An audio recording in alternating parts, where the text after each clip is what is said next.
Bon, tout le monde est bien installé. Est-ce que vous entendez bien? Ça va, le volume est bon? Très bien.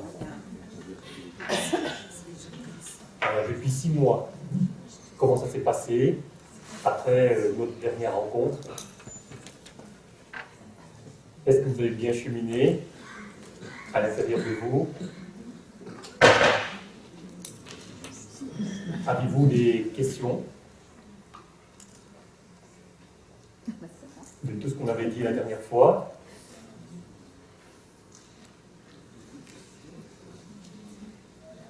Ça veut dire que tout était clair alors.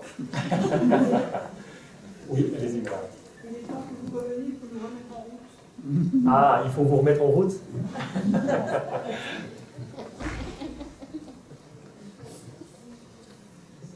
Alors, moi, je voudrais un petit peu un retour de votre part pour savoir où vous en êtes en fait.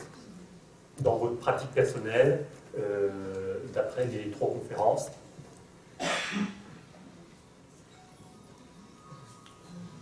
Est-ce qu'il y a quelqu'un qui veut s'exprimer pour lancer? Disons qu'on avance. On avance avec la difficulté que nous avons démarrer au départ. On se rend compte qu'au fur et à mesure qu'on nous écoute, on nous entend, ça finit par rentrer.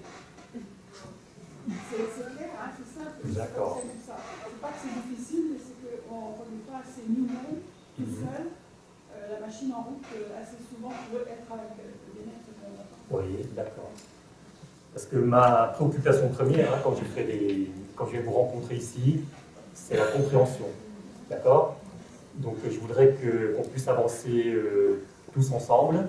S'il y a des points qui ont été difficiles à comprendre, il ne faut pas hésiter. Il faut vraiment que vous posiez des questions. Parce que sinon on va rentrer encore plus dans les détails et ça peut être difficile après. Voilà.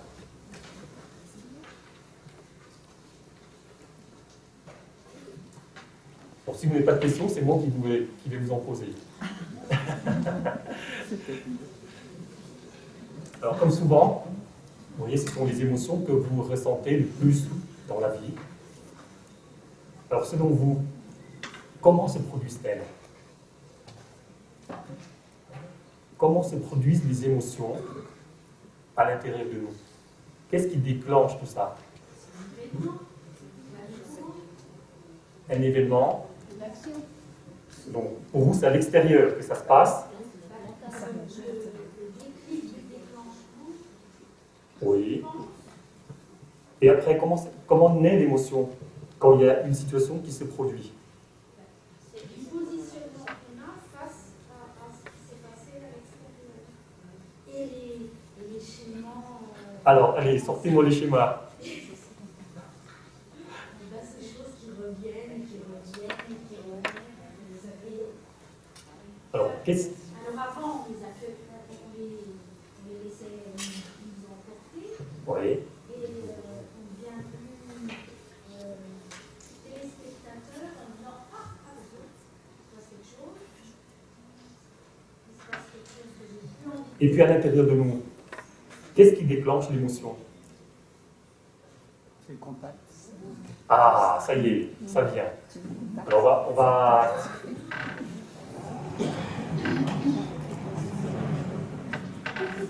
C'est le contact.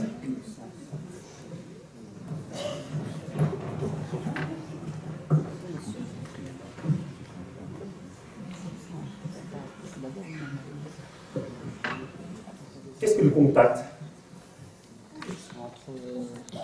C'est la stimulation entre nos sens et l'événement extérieur. C'est-à-dire nos sens, alors, plus la pensée. Attendez. Elle est plus là, Nora?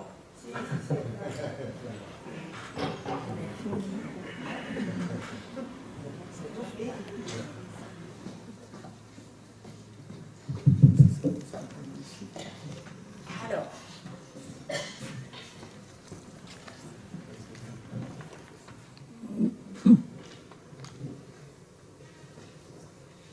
c'est le contact en fait entre la stimulation extérieure Oui. et nos sens.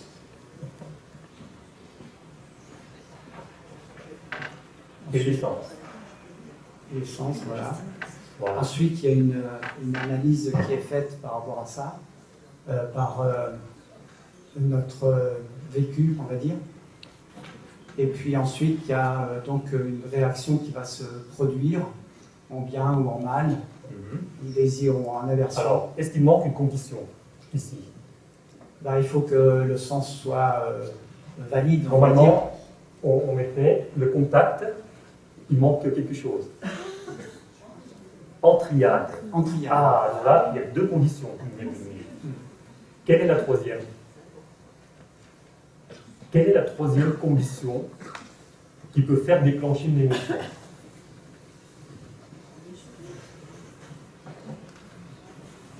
Peut-être le désir ou...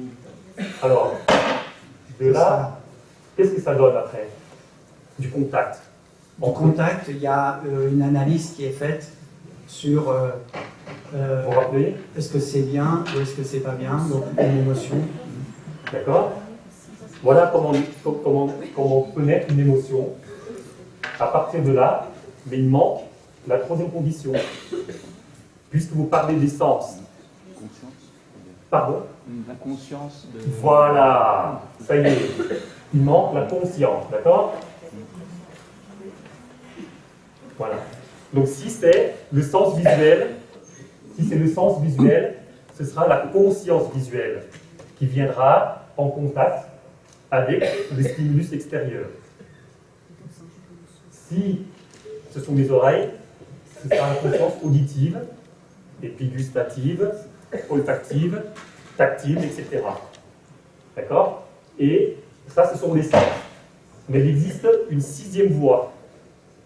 Une sixième voie pour produire des émotions. À partir des 5 sens, là on a 5, à partir, ça c'est le corps. D'accord? Il y a l'esprit, voilà. Quand l'esprit vient contacter une pensée, vous êtes d'accord? Si l'esprit vient contacter une pensée, au contact de la pensée, l'esprit devient conscience. Est-ce que vous vous rappelez? Ça veut dire qu'au départ, l'esprit il est brut, il ne sait rien du tout. Quand il est tout seul, il ne sait rien du tout. Et lorsqu'il vient en contact avec une pensée, il devient conscience. Et la conscience, c'est donc je sais. C'est celui qui sait. Je sais que je pense. Par exemple, je pense à un événement qui va se produire dans 2 jours ou dans 5 jours. Et là, je peux en avoir peur. Vous voyez, je reviens à l'émotion. Vous vous rappelez de ça? Voilà.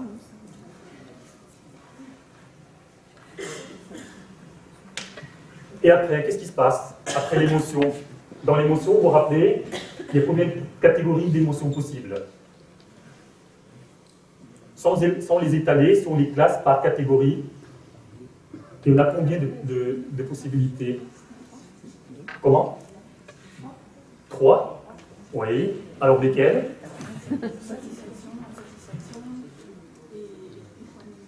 Voilà, bravo. Voilà. Donc, vous avez la satisfaction, d'accord? Insatisfaction et l'équanimité. Voilà.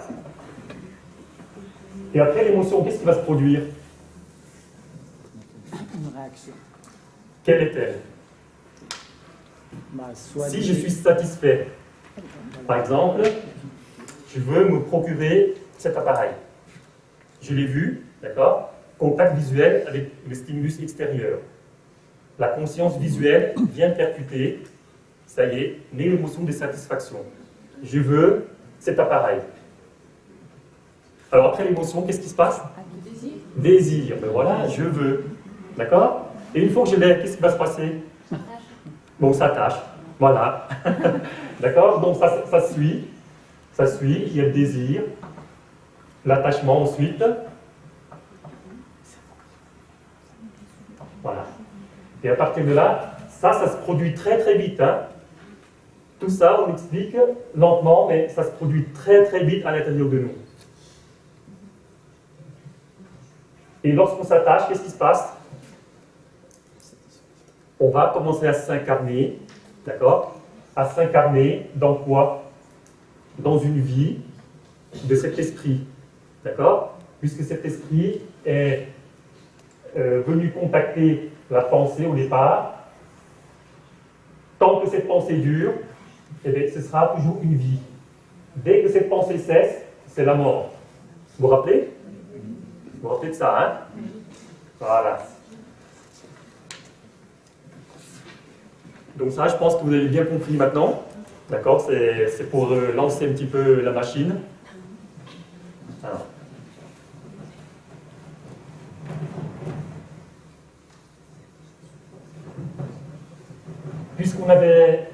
On va poursuivre, pardon.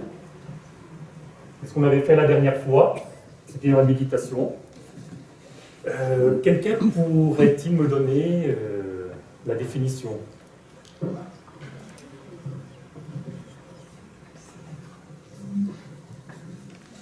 Si quelqu'un vous demande à l'extérieur, hein, par exemple, vous discutez de la méditation, et que cette personne s'intéresse à ça,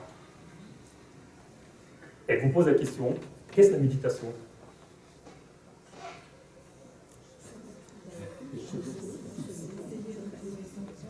Pardon, là? Essayez de trouver son calme. Ah, mettre l'esprit au repos. Voilà, mettre l'esprit au repos. D'accord. Pardon? La conscience des sensations produites par le corps. Oui. Alors, on essaie de remémorer, hein? On essaie de remémorer. Donc, comment peut-on définir finalement? Comment peut-on définir la méditation? Être dans l'instant présent. Oui. Une qualité d'attention. Oui. Voilà, moi je préfère la qualité d'attention déjà. Attention à quoi, madame? À ce qui est là, C'est-à-dire? la conscience que j'en ai, ce que je peux connaître de l'expérience que je suis en train de vivre. Voilà, donc on est dans la vigilance de ce qui se passe à l'intérieur de nous. Donc c'est-à-dire les agrégats. En fait, méditer, c'est suivre ces agrégats. D'accord? Comme si on était un observateur. Et on voit défiler peu à peu ces agrégats à l'intérieur de nous. Et donc, si on se fixe là-dessus, on ne voit que naître et mourir. D'accord? Voilà. Donc, méditer, c'est devenir conscient du défilement des 5 agrégats.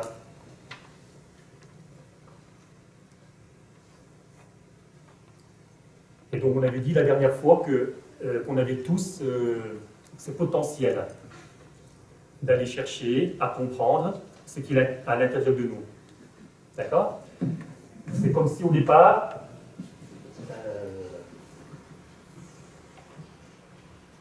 on a des pensées positives, négatives, ou des émotions positives, négatives, on a des vertus, des vices, d'accord? Partout, à l'intérieur de nous, ça va partout. Alors, je dirais qu'il y a plus de moins que de plus. D'accord? Voilà. Ça, c'est la première étape où, lorsque vous allez méditer, il y a plein de choses qui vont se passer. On peut, quelque part, dire que ça, c'est de l'agitation à l'intérieur de nous. Donc, ce potentiel qu'on va aller chercher, c'est pour faire comprendre qu'il y a quelque chose qu'on doit aller réveiller. Il y a des qualités qui dorment à l'intérieur de nous depuis un certain temps. D'accord? Et qu'il est temps maintenant d'aller réveiller toutes ces qualités pour sortir de l'agitation mentale. Donc, dans un deuxième temps, quand on se pose, qu'est-ce qui va se passer? Quand on se pose, qu'est-ce qui va se passer? Quand vous vous posez, vous fermez les yeux, qu'est-ce qui se passe? On voit l'agitation. Ah, on voit l'agitation. Voilà, dans un premier temps, c'est très très dur là.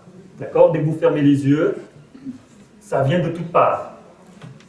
Et là, on se rend compte un petit peu de l'étendue de la catastrophe.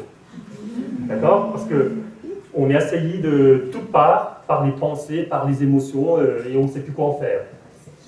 À force de nous asseoir dans le calme et d'observer ces agrégats, on va commencer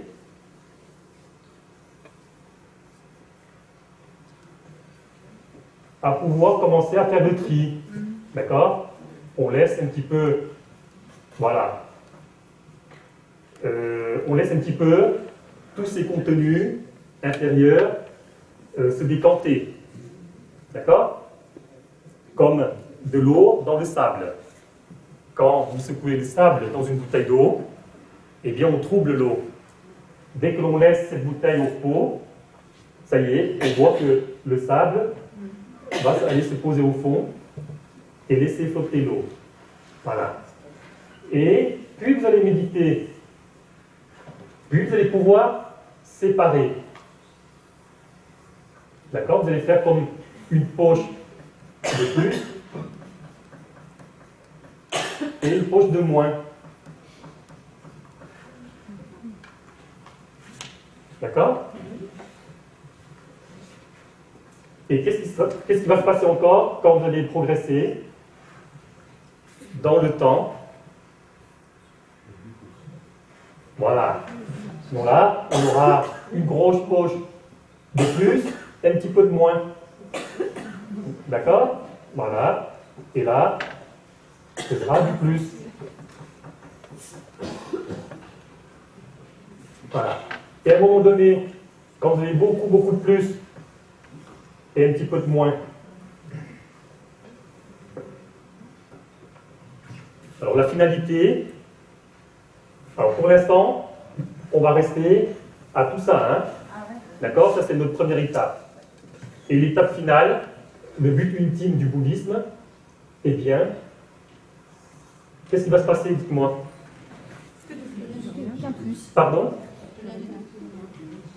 Alors, donc, les plus et les moins seront toujours là,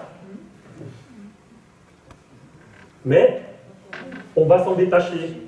D'accord? Voilà. Et on est comme ça à la fin.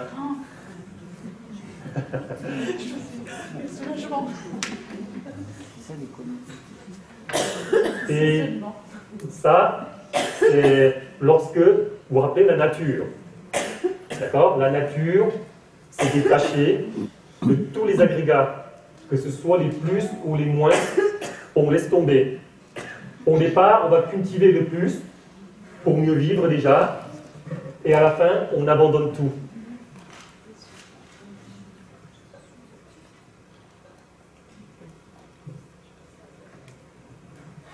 Voilà.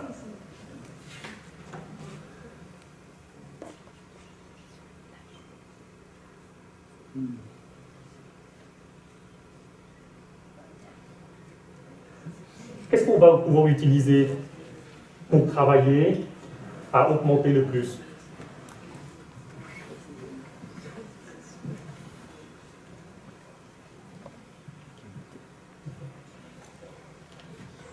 Oui.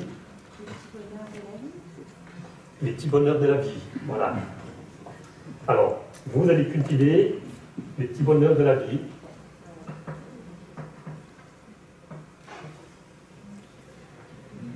Et puis, le détachement du passé, le détachement du futur pour ne pas... oui. Oui. Alors, finalement, est-ce qu'on va s'attacher à extraire le moins pour avoir plus? Ou est-ce qu'on va remplir le plus pour étouffer le moins?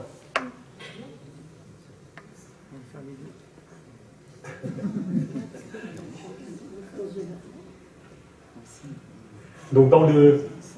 Si par exemple, j'ai un seau, d'accord? Rempli de boue.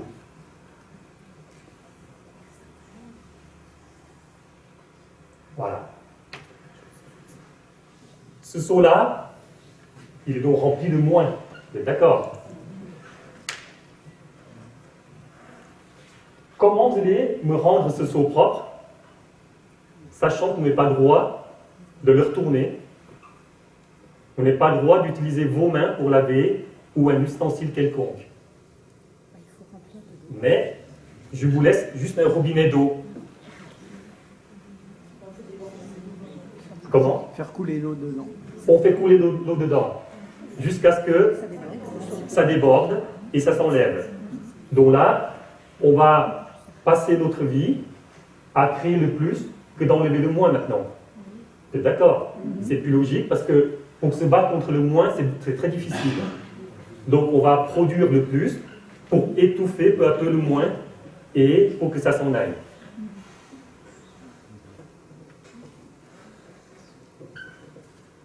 Alors dans cette méditation, quelles sont selon vous les difficultés que vous allez rencontrer?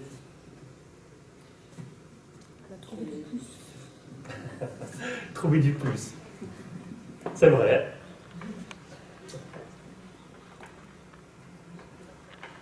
Premièrement, quand vous allez vous poser,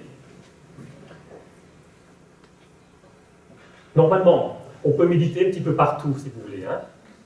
Il suffit, comme tout à l'heure on avait dit, d'être conscient de ce que l'on fait.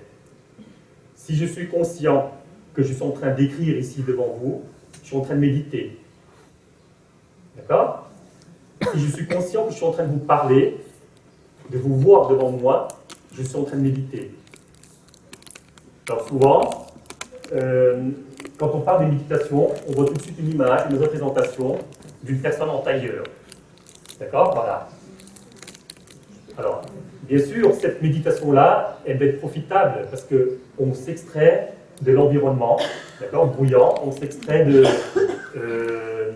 des stimulations visuelles, olfactives, etc. C'est plus propice que d'aller dans une foule et puis vouloir méditer.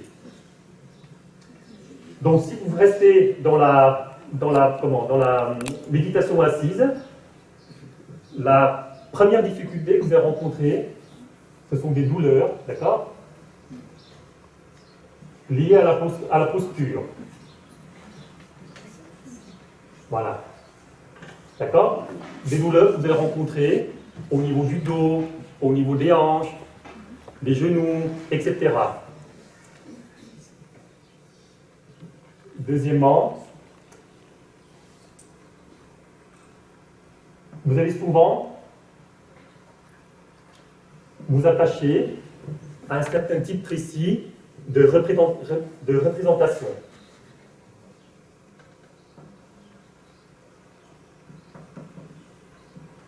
Par exemple, dans votre tête, si vous dites que voilà, je suis assis, j'ai fermé le vide. Voilà, ça c'est une représentation que l'on a de la méditation. Dès que vous voulez faire le vide, c'est impossible. D'accord? C'est impossible à faire. Donc le vide ne se fait pas là, ou d'autres personnes vont dire que si je médite, je peux entrer en transe. J'ai déjà vu ça et tout. Voilà, et là ça peut être un obstacle. D'accord? Si vous avez des représentations dans votre tête, vous faites des fausses idées quelque part. D'accord? Troisièmement, vous attachez par exemple à un résultat. Parce que souvent, quand vous cherchez à méditer, c'est quoi le résultat que vous attendez? Le bien-être. Et quand il ne vient pas, voilà, frustration. D'accord? Donc de l'attente va toujours naître une déception au fond de vous. Et comme il n'y a pas de résultat, comme vous dites, frustration, d'accord? Vous pouvez aussi rencontrer l'impatience de réussir. Et là, tout ça déjà, ça devient déjà des obstacles à l'intérieur de vous. Ensuite, comme vous allez être assailli par les pensées, les émotions qui vont venir de partout, vous allez manquer de concentration.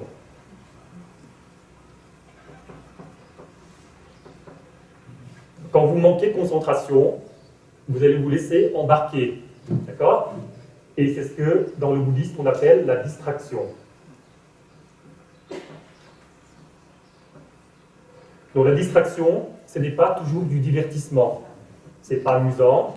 La distraction, ça peut être aussi, par exemple, la peur, par exemple, la tristesse. On se laisse entraîner, on se laisse embarquer par la tristesse.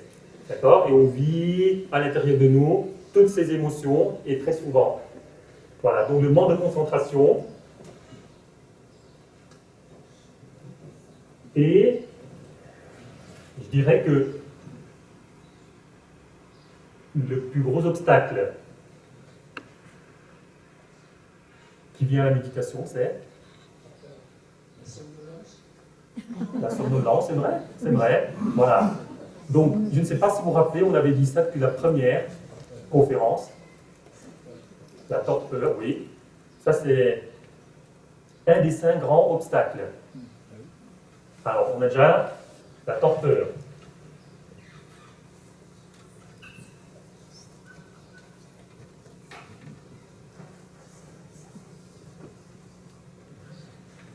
Alors, qu'est-ce qu'il y a d'autre? Le doute. Le doute. Oui, 2 déjà sur 5. C'est bien, on avance. Allez. L'agitation. L'agitation mentale. Allez, ça y est, 3 sur 5 déjà. Hein. Il en manque 2. Alors ici, on met la torpeur. L'agitation mentale.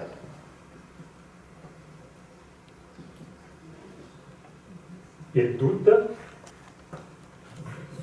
Est-ce que vous vous souvenez encore? L'aversion. L'aversion. On pourra... L'agitation corporelle. Oui, ça c'est plus ça. C'est lié à la posture. Le jugement. Allez, un petit peu plus généralisé. Le bruit extérieur. Le désir attachement.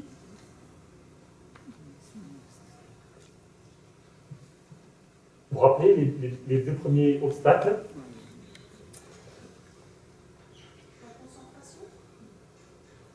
Non, parce que la concentration, elle est déjà là. On se fait distraire, d'accord? Le manque de concentration. Allez, on y approche. C'est bon. Allez, encore. Les émotions. Est-ce que vous vous rappelez? Alors, c'est la satisfaction liée aux 5 sens. Et